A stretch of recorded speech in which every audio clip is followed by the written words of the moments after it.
বিভিন্ন জায়গাতে আমাদের মুসলিমদের নামেই বিভিন্ন মহল থেকে বিভিন্ন কথা বলে থাকে, কটূক্তি করে থাকে যে আমরাই নাকি টেরোরিস্ট, আমরাই নাকি জঙ্গি, মুসলিমরাই নাকি সব জায়গায় দাঙ্গাবাজ। আমরা দেখতে পেয়েছি এর বাস্তবতা যদি আমরা লক্ষ্য করি, বর্তমান সময়ে বিভিন্ন জায়গার কথা বলতে গিয়ে আমরা হাওড়া জেলার গত 2 দিন আগের ঘটনা আমরা দেখেছি। আমাদের একজন টোটো চালক ভাইজানকে একজন ভাই এসে, আমাদের দেশের একজন নাগরিক এসে তাকে লাঠি দিয়ে মারার হুমকি দিয়ে বলছে এই কথাটা বল, এই বাক্যটা বল। বাক্যটা কি? বাক্যটা বাঙালিদের যেটা বাক্য, বাঙালিদের একটা সংস্কৃতি আছে, আমাদের হিন্দু ভাইদের একটা, আমাদের বাঙালিদের সংস্কৃতি, সেটা তারা বলে কি হরি বল বলে না? কিন্তু সে সেটা বলেনি, বলল জয় শ্রীরাম বল, না হলে এখানেই তোকে সাইজ করব।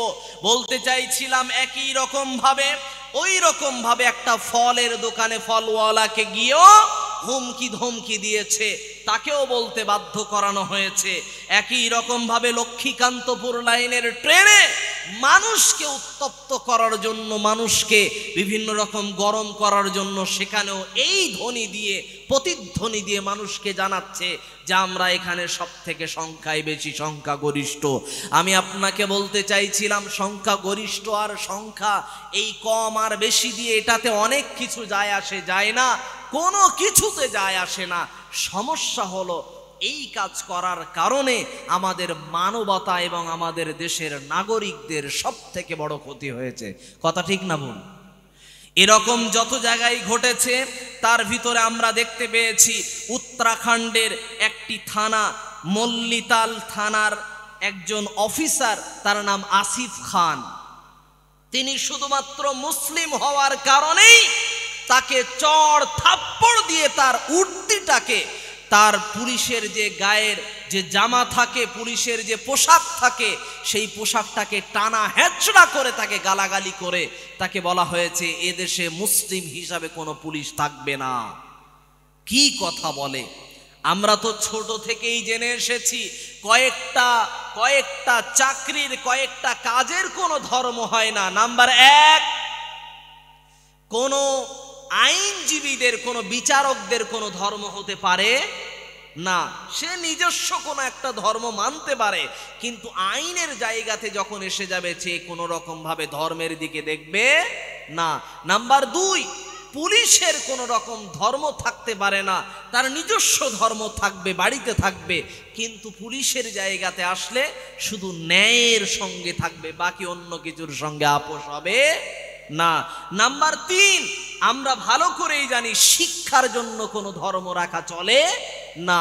শিক্ষক যদি বলে আমি হিন্দু ছাত্রকে পড়াবো আর মুসলিমকে পড়াবো না, এটা কি বলা চলবে? জি না, বলা চলবে না।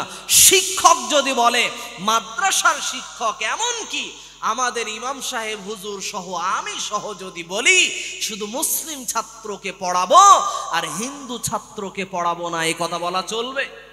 বলা চলবে না। যার বাস্তব নমুনা স্বরূপ আমরা দেখতে পেয়েছি মালদাহের বুকে হাই মাদ্রাসাতে ফার্স্ট হয়েছে একজন হিন্দু ছাত্রী। একটু সুবহানাল্লাহ বলবেন না? আমরা এটাই দেখতে চাই এদেশের বুকে, এই রাজ্যের বুকে আমরা সকলেই নাগরিকরা আমরা সম্প্রীতি বজায় রেখে চলেছি। যার বাস্তব নমুনা আমাদের কাছাকাছি একটা জেলা, ওই জেলার নাম কি? মালদা।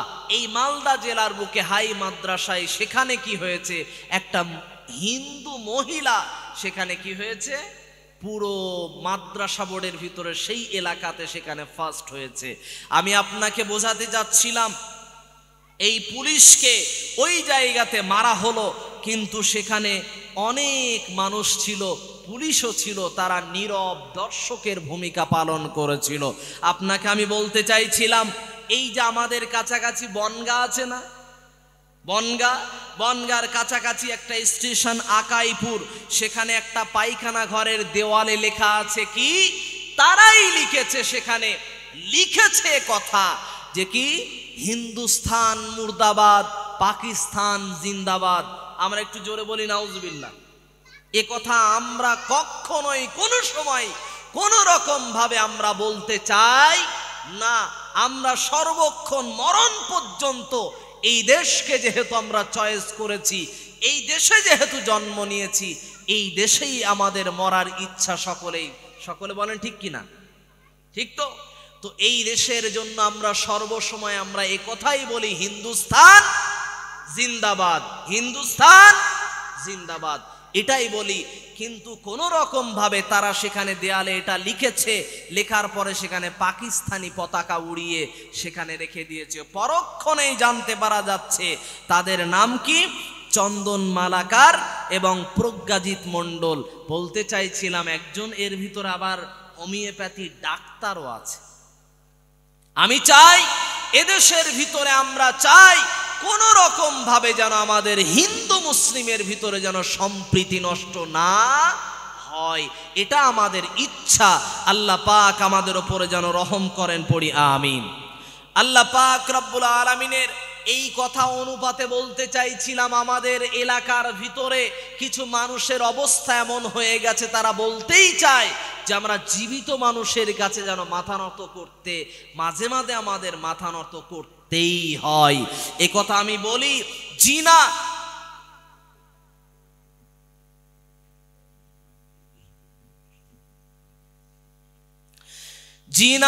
আমরা কোন রকম ভাবে মানুষের কাছে মাথা নত করি না, আমরা চেষ্টাই চালিয়ে যাই মানুষের কাছে মাথা নত করার নাম এটা যে কোনো কিছু অন্যায় দেখলাম, অন্যায়ের প্রতিবাদ করলাম না, অন্তত হাত দিয়ে না পারলেও মুখ দিয়েও প্রতিবাদ করলাম না। বিশ্বনবীর হাদিসের প্রমাণ করে, নবী কি বললেন? মান রাআ মিনকুম মুনকারান ফালিয়ুগাইয়িরহু বিয়াদিহি ফাইন লাম ইস্তাতি' ফাবিলিসানিহি আও কামা ক্বালা আলাইহিস সালাতু ওয়াস সালাম। আল্লাহর রাসূল তিনি বললেন, যখন তোমরা কোনো অন্যায় কাজ দেখবে তখন হাত দিয়ে বাধা প্রদান করবে। অন্যায় কাজের কথা বলতে গিয়ে বলতে চাইছিলাম, যখন আর্মিতে চাকরি করার জন্য জয়েন করার জন্য যখন ইন্টারভিউয়ে যাওয়া হয়, তার জন্য আমাদের মুসলিমদেরকে কি করতে হয়? দাড়ি কাটতে হয়। এটা কি জানেন? একটু আমার দিকে তাকান, কথা বলেন। মুসলিমদের আর্মিতে জয়েন করতে গেলে, পুলিশে জয়েন করতে গেলে দাড়ি কাটতে হয় কি হয় না? এটা কি জানেন? কাটতে হয়, এটা বাধ্য। কিন্তু আমাদের দেশের এই একই দেশের নাগরিক অন্য আর একটি ধর্ম আছে, শিখ ধর্ম, তাদের কিন্তু দাড়ি কাটা লাগে না। কারণ তারা কি করেছে? তারা ওই জায়গার গদি চেয়ার দখল করে তারা হাতের দ্বারা প্রতিবাদ করে তারা আইনকে, তারা নিজের অধিকারকে তারা আদায় করে নিয়েছে। বোঝাতে যাচ্ছিলাম, আমাদের শিখ ভাইরা তারা বড় বড় জায়গাতে, সেক্টরে তারা অধিকার আদায় করার জন্য সেই জায়গাতে তারা পৌঁছেছে। শিক্ষা অর্জন করার পরে, পৌঁছানোর পরে হাতের প্রতিবাদে কলম চালিয়েছে, কলম চালিয়ে তাদের নিজেদের অধিকার তারা পাশ করে নিয়েছে। কিন্তু মুসলিমরা শিক্ষা অর্জন করে ওই সেক্টরে, ওই স্থানে তারা পৌঁছাতে পারে নাই বলে এখনো মুসলমানদের দাড়ি কাটতে হয় চাকরিতে জয়েন করার জন্য।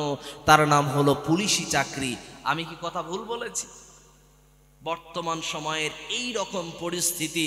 বলতে চাইছিলাম, এলাকার কাছাকাছি মেটিয়াবুরুজ কলকাতা এলাকা, সেখানে মহেশতলার একজন থানার বাসিন্দা, একজন চিকিৎসক, তার নাম হলো চম্পাকলি সরকার, করেছেন কয়েকজন মুসলিম পেশেন্ট তার কাছে এসেছে। তিনি স্ত্রী বিশেষজ্ঞ, যাদেরকে আমরা বলি গাইনোলজিস্ট, গাইনি ডাক্তার, মহিলাদেরকে দেখে যিনি।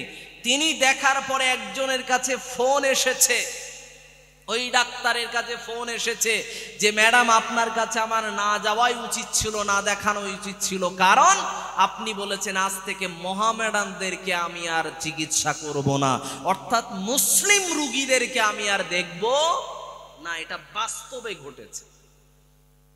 আমি আপনাকে বোঝাতে যাচ্ছিলাম, এই রকম পরিস্থিতির মুখে আপনি আর আমি যদি মনে করি মাথা নত করে দাঁড়িয়ে থাকবো, এই রকম পরিস্থিতি বাড়তেই থাকবে। আপনার আমার প্রয়োজন হলো তাদের এই বিষয়গুলোকে নখদর্পণ করা, প্রুফ সহকারে রেখে দেওয়ার পরে সম্পূর্ণভাবে তাদেরকে আইনের আওতায় এনে ব্যবস্থা গ্রহণ করা। না হলে তারা এই রকম বিভিন্ন রকম অন্যান্য ব্যক্তিদের প্ররোচনায় পড়ে তারা এই কাজ অবিরতভাবে চালিয়ে যাবে। আমরা চাই এদেশের যত নাগরিক আছে কেউ কোনো রকম ভাবে বিভিন্ন দাঙ্গাবাজদের ফাঁদে যেন না পড়ে যায়, না মুসলমান না হিন্দু। আমরা চাই